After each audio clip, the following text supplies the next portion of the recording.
June is Effective Communications Month, and many of us may find ourselves interacting more than ever these days with events and summer vacations and family gatherings in full swing.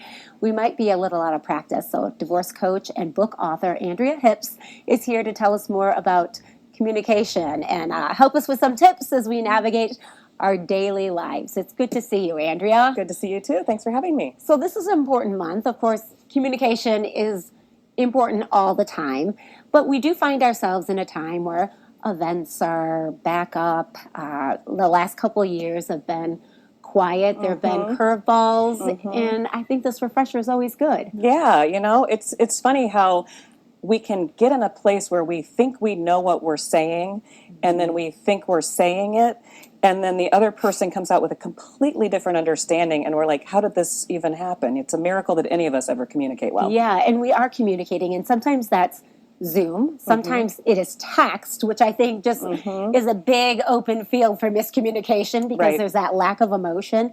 So those communication fails sometimes happen, even when we think we're doing the right thing. So why do they take place? The biggest thing that I notice, especially as a divorce coach, is we have to really dial into how much empathy we have as a communication partner and how much our communication partner has in theirs, right? So when we think about empathy, it's about being able to really imagine how is the other person experiencing this, read the emotions that they're having from it, and then be able to understand and respond accordingly.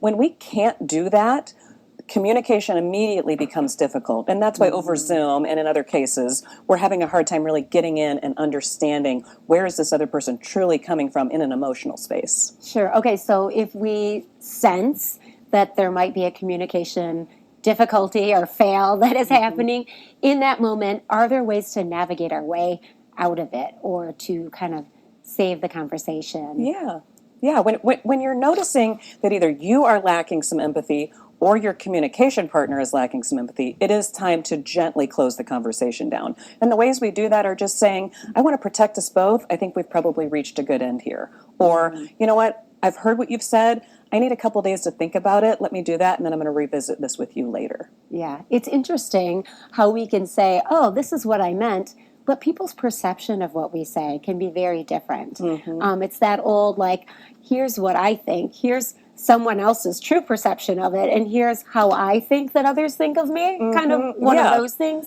There's a lot of different things happening within conversations. Yeah, and then we'll often double down and get louder or say the same thing again but differently. We keep thinking it's on us to communicate it better, when in actuality, communication generally goes better when we start to dial into the empathy we need to understand the other person as opposed to making sure our point gets across. So what's the most important shift that we can make to communicate differently and more effectively? Well, turn your own empathy up, right? When in doubt, turn it up. If you sense that the other person is not doing it well, shut the conversation down. And then finally, let other people be who they're going to be anyway. And that's the thing that's hardest as adults, right? Most people aren't changing. Most people aren't shifting their perspectives. But when we allow other people to be who they were going to be anyway, we can have a conversation from a much more relaxed space. Okay, so I love the idea of shutting the conversation down when you know it's not going anywhere, because kind of that becomes this sometimes.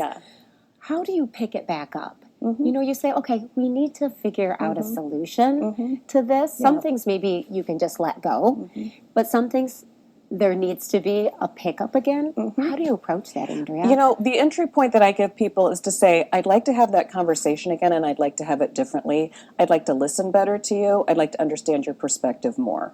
So rather than going in sort of armed with your new information and your new way of saying it, going in saying, I missed something in the last conversation. I didn't quite hear you enough, and that's where I want to start. And that can often turn the volume down on the conversation and create a new space to sort of re-enter in a different way rather than just having version 2.0 of the exact same conversation again. Right. And hopefully they've had a few thoughts since that previous conversation too about maybe wanting to have a better conversation as well. Right. Yeah. Space is always a wonderful thing to offer people. The thing is, we don't want to use our space to simply re-up the exact same conversation again. Yeah, exactly.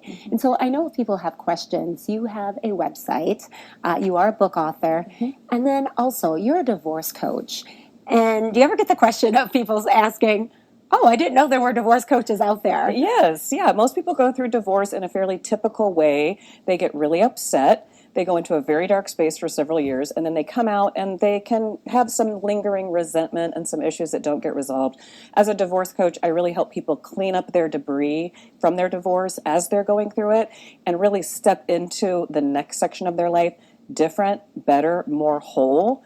And that's a really hard thing to do. You know, when you go through divorce, it's the pressure cooker. You see sides of yourself and of your soon to be former partner that are really tricky. So, divorce coach is really to help you stay in the guardrails and get a great outcome, not only for yourself, but also for your kids. Sure, and I can see how the expertise of communication would come in well for someone who is helping those navigate through a divorce, because within that, those are relationships that are very important, but communication has to be effective. Yeah. All the time. Yeah. And the trickiest part is letting that other person be who they were going to be anyway, and you personally finding a new way to be while they continue to be that person. Yeah, and becoming a good communicator helps in all aspects of life, whether it's talking with your kids, talking with your boss, talking with your friends. Yeah.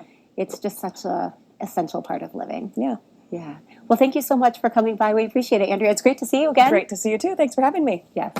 And we'll be right back with more eightWest. Don't go away. That's West.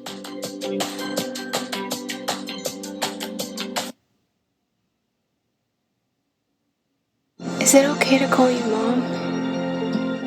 Of course you can.